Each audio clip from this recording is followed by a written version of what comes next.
नमस्ते दोस्तों, स्वागत करती हूँ आपके अपने YouTube channel Aradhana and blogs पे। दोस्तों, आज की वीडियो में हम बात करेंगे कि चैत्र के महीने में पूर्णिमा तिथि कब पड़ने वाली है, तिथि कब से प्रारंभ होगी, कब समाप्त हो जाएगी, कब हमें पूजा पाठ करना चाहिए, चंद्रोदय कब होगा। और इसके अलावा हम ये भी जानेंगे कि जो हनुमान जयंती आने वाली है उस दिन हमें क्या कुछ करना चाहिए, क्या उस दिन पूजा पाठ किस तरह से हमें करना चाहिए।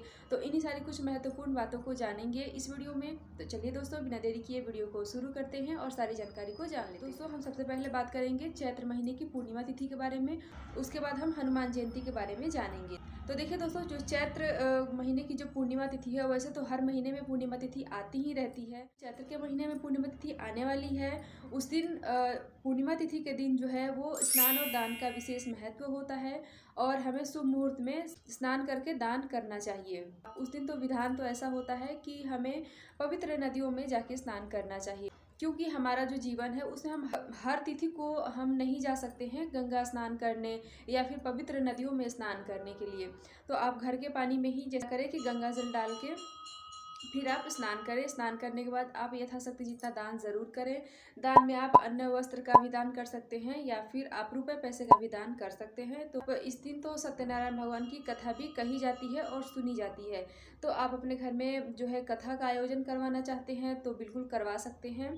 और अगर सुनना चाहते हैं तो मंदिरों में होता है तो आप मंदिर में भी जाकर सुन सकते हैं या फिर ऑनलाइन भी सुन सकते हैं। अब दोस्तों, हम देख लेते हैं कि तिथि कब से प्रारंभ होगी। पूर्णिमा तिथि जो है वो प्रारंभ होगी 12 अप्रैल 2025 को सुबह में 3:24 पे और समाप्त हो जाएगी 13 अप्रैल को शाम के समय 5:54 पे। तो दोस्तों, इस तरह से हमें जो है वो 12 अप्रैल को पूरे दिन हमें पूर्णिमा तिथि मिल रही है।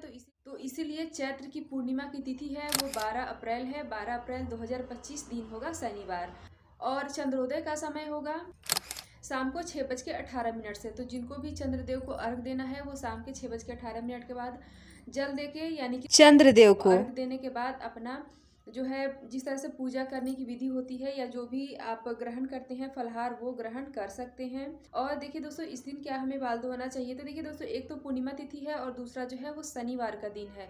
तो आप एक दिन पहले ही बाल धो के स्नान कर लें और शनिवार के दिन तो वैसे भी बाल नहीं धोया जाता है तो आप बाल ना धोएं। और पूर्णिमा तिथि है तो पूर्णिमा तिथि के दिन भी हम सुहागिनें बाल नहीं धोती हैं, तो कोशिश करें कि आप बाल ना। अब दोस्तों, हम बात कर लेते हैं हनुमान जयंती की। तो देखिए दोस्तों, कि हनुमान जी की पूजा हम सभी तो करते ही हैं, चाहे स्त्री हो, पुरुष हो, बच्चे हो, सभी करते हैं।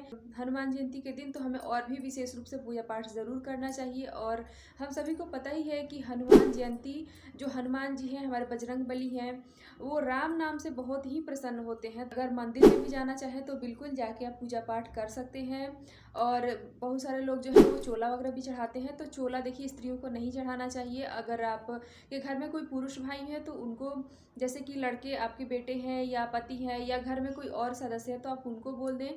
या फिर जो मंदिर होता है वहाँ पे जो पुजारी जी हैं उनको आप चोला चढ़ाने के लिए दे दें। लेकिन महिलाएं चोला नहीं चढ़ाती हैं और चोला चढ़ाने का भी कुछ बहुत जो है वो नियम होता है। ऐसे ही कोई जाके उठ के चोला नहीं चढ़ा सकता है। तो इस बात का आपको ध्यान रखें। और मंदिर में जो भी पुजारी हैं उनसे आप एक दिन पहले ही बातचीत करके रखें कि हमें चोला चढ़ाना है तो हमें क्या क्या करना चाहिए।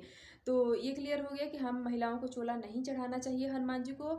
और बाकी आप पूजा पाठ व्रत आदि करना चाहते हैं तो कर सकते हैं हनुमान जी की, कहीं कोई दिक्कत नहीं। इस दिन और हम क्या कुछ कर सकते हैं हनुमान जी की पूजा में हनुमान जयंती के दिन। तो देखिए दोस्तों, हनुमान जी की पूजा आप विधि विधान से कर सकते हैं। इसके अलावा आप घर में सेपरेट अगर जैसे कि चौकी रख के पूजा करना चाहते हैं तो उस तरह से भी पूजा पाठ कर सकते हैं, मंदिर में भी जाकर पूजा पाठ कर सकते हैं।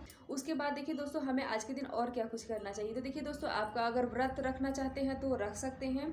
और अगर व्रत नहीं रखना चाहते हैं तो भी आप क्या करें कि उस दिन आप हनुमान चालीसा का पाठ कर सकते हैं, सुंदरकांड का पाठ कर सकते हैं, रामायण जी का पाठ कर सकते हैं।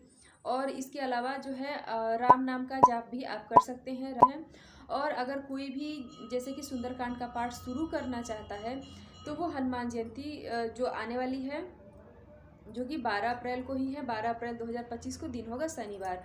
हनुमान जयंती से आप जो है सुंदरकांड का पाठ शुरू कर सकते हैं प्रतिदिन पढ़ने के लिए। तो आप ये सब कुछ हनुमान जयंती के दिन कर सकते हैं। अब है कि भोग में हमें क्या लगाना चाहिए। तो देखिए दोस्तों, सबसे प्रिय चीज़ है हनुमान जी का कि लाल चीज़, ठीक है, लाल चीज़, लाल फल, लाल वस्त्र पहन के पूजा पाठ करना चाहिए। लाल चीज़ों का हमें ज़्यादा से ज़्यादा उपयोग करना चाहिए हनुमान जी की पूजा में।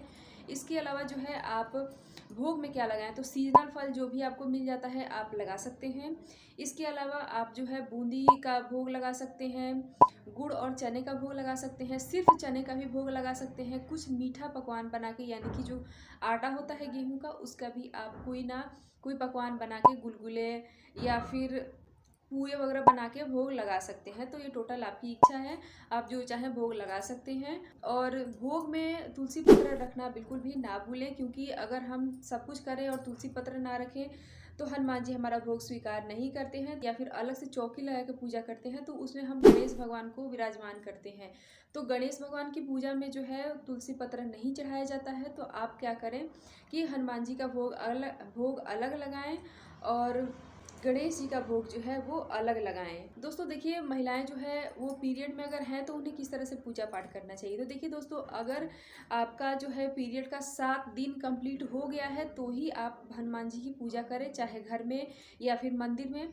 आप अगर व्रत पहले से रखते हैं तो व्रत रख सकते हैं, लेकिन अगर 7 दिन से कम हुआ है, 6 दिन हुआ है, 5 दिन हुआ है, तो आप बिल्कुल भी पूजा पाठ ना करें। क्योंकि एक तो ऐसे ही हनुमान जी ब्रह्मचारी के रूप में वो रहते हैं, तो इसलिए हमें, और वैसे भी देव पूजन जो है वो 7 दिन के बाद ही करना चाहिए, ठीक है। अगर 7 दिन आपका कंप्लीट नहीं हुआ है तो आपको हनुमान जी की पूजा नहीं करनी चाहिए, क्योंकि इसका हमें दोष लगता है। तो इसलिए जब तक 7 दिन ना हो गया हो, आपको पूजा, भोग इत्यादि, मतलब पूजा के किसी भी कार्य में आप शामिल ना हो। तो आशा करती हूँ कि ये जानकारी आपको अच्छी लगी होगी हनुमान जयंती के बारे में और चैत्र महीने की पूर्णिमा तिथि के बारे में। तो वीडियो पसंद आया हो तो एक लाइक ज़रूर करें। और दोस्तों, मिलती हूँ इसी तरह से एक और नए वीडियो के साथ। तब तक के लिए हर हर महादेव।